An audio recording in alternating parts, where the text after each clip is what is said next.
Welcome to the Deep Dive. We sift through, well, mountains of research, really, to bring you the knowledge that helps you understand the world, maybe yourself, just a little bit better. Today, we are diving deep into human development.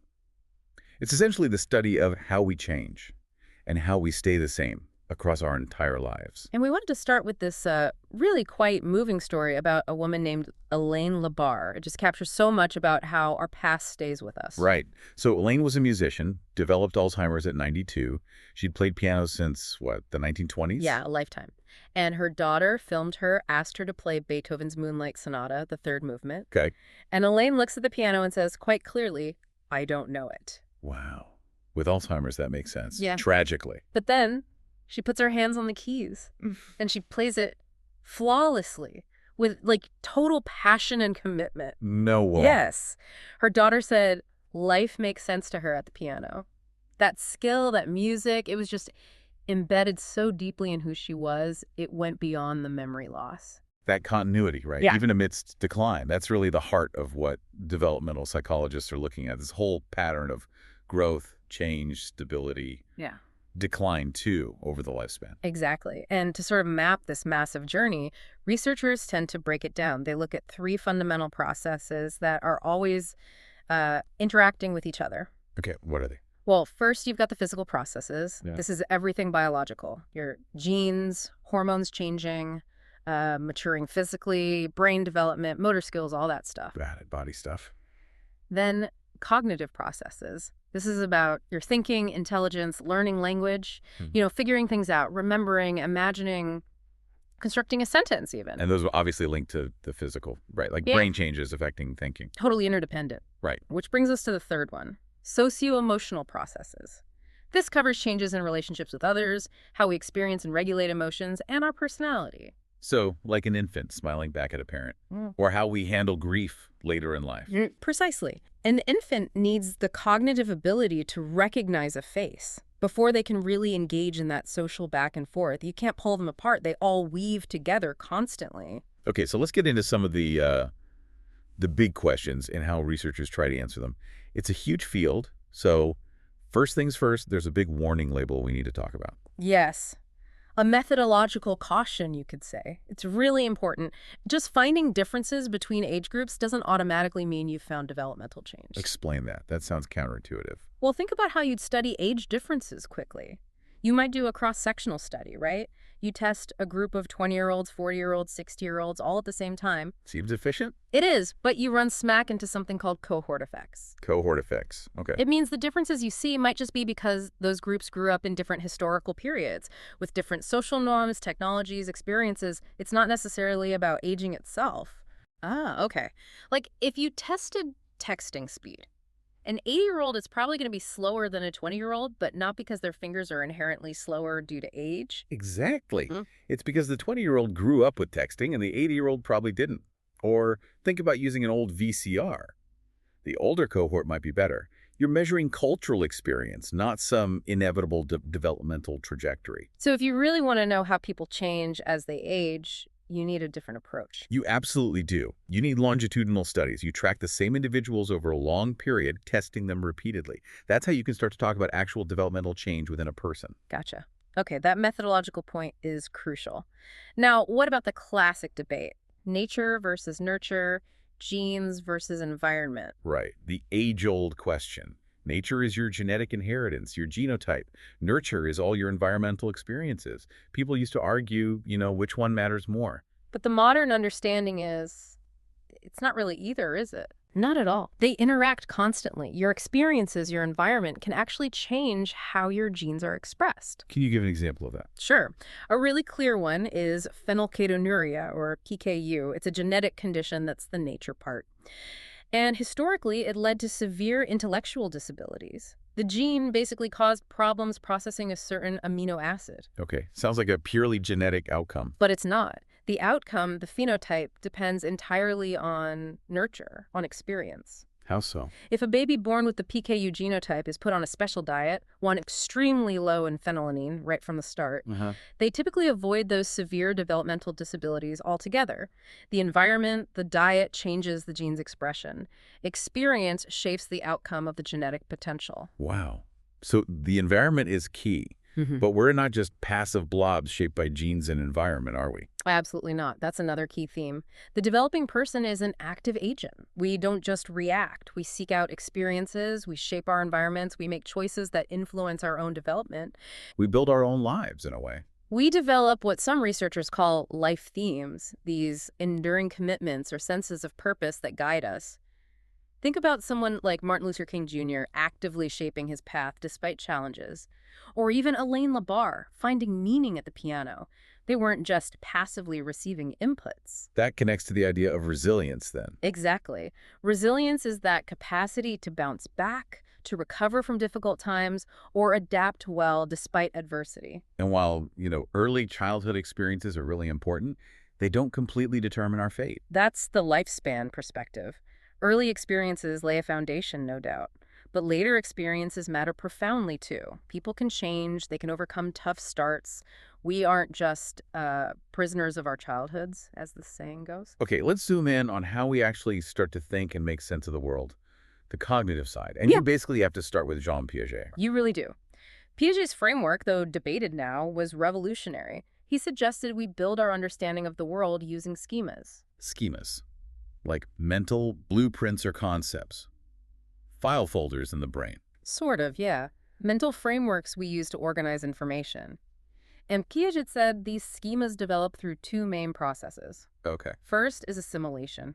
This is when you encounter something new, and you can sort of fit it into an existing schema, an existing folder. Like an infant who knows how to suck on a bottle is given a new toy, and they try to suck on that too, using the old strategy. Perfect example. They're assimilating the new object into their things I can suck on schema. But sometimes the old way doesn't work. Right. And that's accommodation. This happens when a new experience forces you to change your existing schema, or maybe even create a new one. So the infant realizes the new toy is, hard and bumpy and sucking doesn't work. They have to figure out a new way to interact with it, maybe by banging it instead. Exactly. They accommodate their schema based on the new information.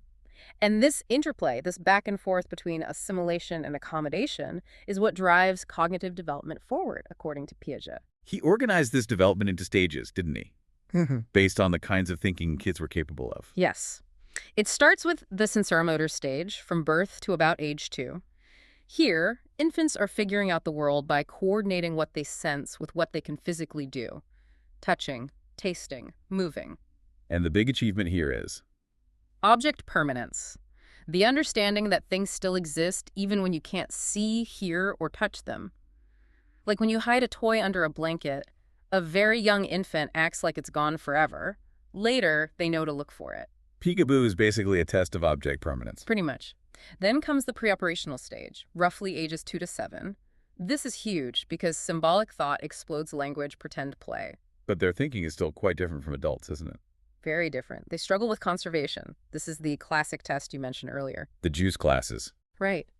Pour the same amount of juice from a short, wide glass into a tall, thin one, and the preoperational child will insist the tall glass has more juice. They focus on one dimension, the height, and can't mentally reverse the action or consider both height and width. They can't grasp that the amount stays the same despite the change in appearance. Exactly. Their thinking is also very egocentric at this stage. Meaning selfish. Not exactly selfish in the moral sense, it's a cognitive limitation. They literally have difficulty seeing things from another person's physical or mental perspective. If they can see something, they assume you can too, even if you're looking from a different angle. Ah, okay. It's an inability, not unwillingness. Precisely. Then, around age 11, Piaget suggested kids enter the formal operational stage, which continues into adulthood. This is where abstract thought becomes possible. Thinking about concepts like justice or algebra. Yes, and thinking hypothetically. They can use hypothetical deductive reasoning, basically, thinking like a scientist. They can form hypotheses, test them systematically, think about possibilities, not just concrete reality, planning complex strategies, debating ideals. That's a big leap. Yeah. But Piaget's model isn't the whole story anymore, right? People have challenged it. Definitely. A major challenge comes from the finding that Piaget might have underestimated what infants know. There's the nativist approach. Nativist, meaning some knowledge is innate, inborn. Yeah, proponents argue we're born with certain core knowledge systems, sort of a basic intuitive understanding of things like physics, how objects move, numbers, maybe even social agents. Isn't that hard to prove in babies? Clever experiments suggest they have expectations about how objects should behave much earlier than Piaget thought. And there's other intriguing evidence, like, well, studies on adults who are blind from birth. You'd think geometry relies on vision, right? Learning about lines and angles. But these studies found that congenitally blind adults could successfully detect geometric properties, like telling parallel lines from non-parallel ones, just using touch. Wow. So that knowledge didn't come from seeing it, or even from formal schooling necessarily. It suggests some kind of innate architecture for understanding space. It certainly points that way, but, focusing only on the individual's internal mind misses another huge piece: culture and social interaction. That's where Lev Vygotsky comes in. Right. Vygotsky emphasized the social context. He saw kids as apprentice thinkers. He believed cognitive development is fundamentally a social process. We learn by interacting and dialoguing with more knowledgeable others, parents, teachers, peers. They provide help, like training wheels. Exactly. Vygotsky called it scaffolding. The more skilled person provides support, guides the learner, structures the task, and then gradually withdraws that support as the learner becomes more competent. Development is about internalizing the skills and tools valued by your specific culture. So it's not just universal stages, it's learning to be competent within your social world. Precisely. And connecting this to modern research, there's a huge focus now on executive function. Executive function. Yeah. That sounds important. Like the CEO of the brain. Kind of. It's a set of higher-level cognitive processes, things like paying attention, planning, organizing, inhibiting impulses, shifting flexibly between tasks, controlling your thoughts and actions. Self-control, basically. Okay. And this is critical early on. Extremely critical. Research shows that executive function skills in preschoolers, things like being able to wait for a bigger reward later instead of grabbing a small one now, are incredibly predictive. Predictive of what? School readiness, academic achievement throughout school, even things like health and income way later in life. Sometimes these skills predict success even better than traditional IQ scores. They're foundational for navigating a complex world. Let's switch gears a bit to the socio-emotional side. How we connect with others, manage feelings. Where does that start?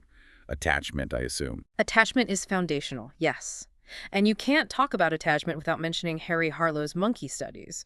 Controversial, but really changed our understanding. Right, the wire mother versus the cloth mother. Exactly. Before Harlow, the dominant idea was that infants bond with whoever feeds them. Simple reinforcement. Makes sense on the surface. But Harlow built these surrogate monkey mothers. One was just bare wire, but had a milk bottle. The other was covered in soft, cuddly terry cloth, but offered no food.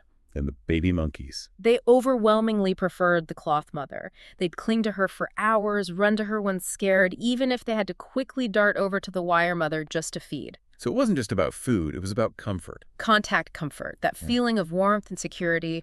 It proved that the emotional bond wasn't just about physical needs being met. It was about feeling safe and soothed. That paved the way for people like Mary Ainsworth. Right, who developed the strange situation test to observe human-infant attachment styles.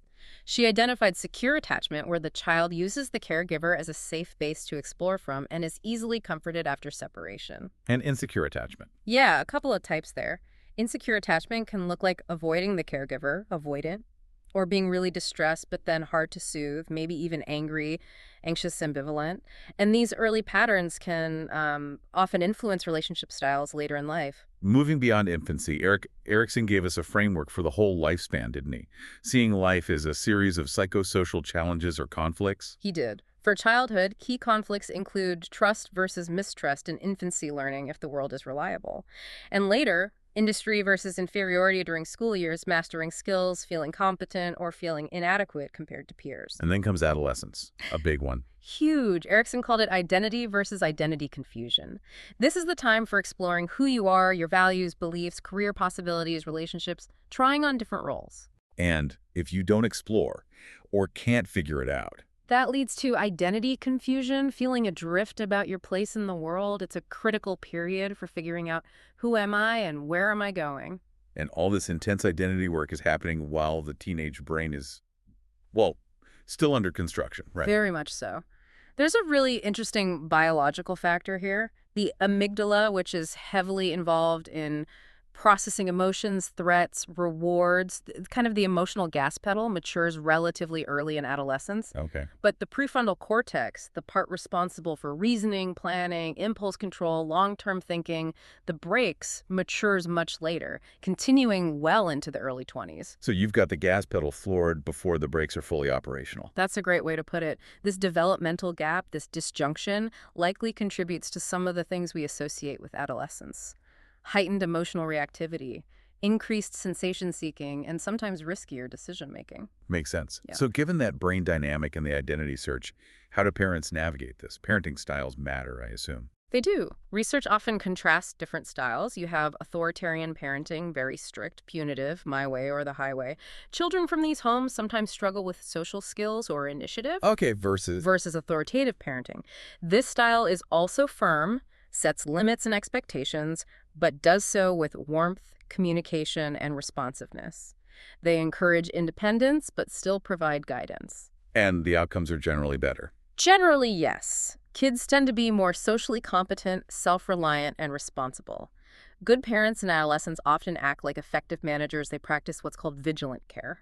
Vigilant care, like spying. No, not spying. It's more about finding that balance, knowing enough about the teen's life, friends, activities, whereabouts, to provide guidance and support while still respecting their growing need for autonomy and privacy. It's a tricky balancing act. All right, let's move into adulthood and aging. There's this relatively new idea, isn't there? Emerging adulthood. Yes, coined by Jeffrey Arnett. It describes this period, roughly from 18 to 25, particularly in industrialized societies that doesn't quite feel like adolescence anymore, but not quite full adulthood either. What characterizes it? Arnett points to 5 features: identity exploration, especially in love and work; instability, lots of changes in residence, jobs, relationships; self-focus, figuring out who you are before committing, feeling in between adolescence and adulthood; and a sense of optimism, the age of possibilities. It sounds very college years focused. That's the main critique, actually. Right. Does this concept really apply universally, or mostly to those with the financial resources and social support to delay traditional adult roles? Right. For many young people, maybe facing economic hardship, that period might feel less like exploration and more like struggling to launch. Yeah. Especially now, thinking about, say, young adults moving back home during the pandemic. Exactly. Economic realities can definitely constrain that feeling of infinite possibility. It's an important nuance. Now, physically, adulthood isn't static either. Decline starts earlier than we might think. It does. Some studies show measurable hearing loss can begin around age 18. Muscle strength, reaction time, sensory acuity. These often peak in the early 20s and start a gradual decline, maybe becoming more noticeable in the 30s or 40s. That sounds a bit depressing. How do people cope as they get older? Well, successfully aging adults often use a strategy called selective optimization with compensation, or SOC. Okay, break that down. SOC. It's quite clever. Selective. They focus on the goals and activities that are most important to them, letting others go. Optimization. They practice and refine the skills needed for those chosen activities. Compensation.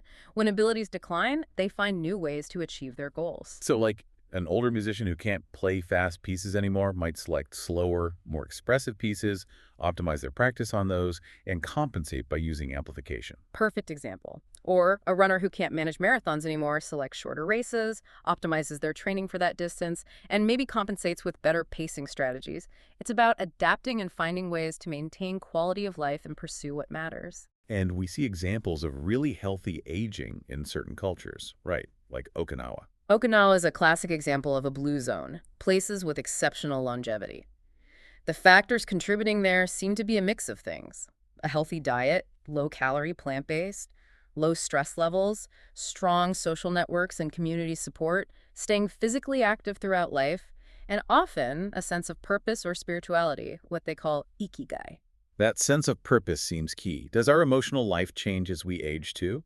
I've heard older adults are often happier. It sounds paradoxical, but yes, research often finds that emotional satisfaction and well-being tend to increase in older adulthood compared to middle age or young adulthood. Why would that be? Socio-emotional selectivity theory offers a compelling explanation. It suggests that as people perceive their remaining time as more limited, their priorities shift. Shift how? They become more selective about their social partners and activities. They tend to focus less on gathering information or expanding horizons, and more on maximizing emotionally meaningful interactions and positive experiences in the present. So they trim their social networks down to the people who really matter, the relationships that feel good. Essentially, yes. They prioritize depth over breadth, leading to more positive emotional experiences overall and greater life satisfaction, despite other challenges aging might bring. And development doesn't just stop when you get old, right? It's still happening. Absolutely. Remember the active developer. Aging involves continuous adaptation. Coping with challenges, illness, loss, physical limitations requires change. It often requires accommodation again, changing our schemas, our understanding of ourselves and the world in response to these major life events. And that accommodation, that adaptation, can lead to growth, even late in life. It can lead to maturity, wisdom, and often a focus on generativity. Generativity. Yeah. Like generating things. Sort of. It's Erikson's term for the desire in middle and later adulthood to leave a legacy, to contribute something meaningful to the next generation, to make a positive impact beyond oneself. Okay. Like mentoring younger people, volunteering, creating something lasting. Exactly. Think of someone like Chef Jose Andres founding World Central Kitchen. He's using his unique skills and life experience to contribute on a massive scale, serving future generations in a way. It's about finding purpose that extends beyond your own lifespan. So when we pull all this together, this deep dive really shows that human development isn't just about childhood or this simple arc of rising and then falling. It's way more dynamic. It really is. It's a lifelong process. We're constantly changing, constantly adapting, actively shaping our lives and searching for meaning right up to the end. Whether that meaning is, rediscovering Beethoven at the piano at 92 when other memories fail, or completely rethinking your priorities after facing a major life challenge. It's all development. And there's a fascinating finding that connects directly back to how we think about this whole journey, especially our own future aging. Sure. Research actually found that adults who held more positive beliefs and attitudes about aging, well, they lived longer. Longer. How much longer? On average, 7.5 years longer than those who held more negative views of aging, even after controlling for other health factors. Wow. 7.5 years just based on attitude. That's significant. Look, it really is. It suggests our mindset about our own future development matters deeply. So that leaves a pretty potent thought for you listening, doesn't it? If having a positive outlook on your own aging, on your future self, can actually influence your longevity. What positive life themes, what sense of purpose are you actively building into your own story right now? Yeah.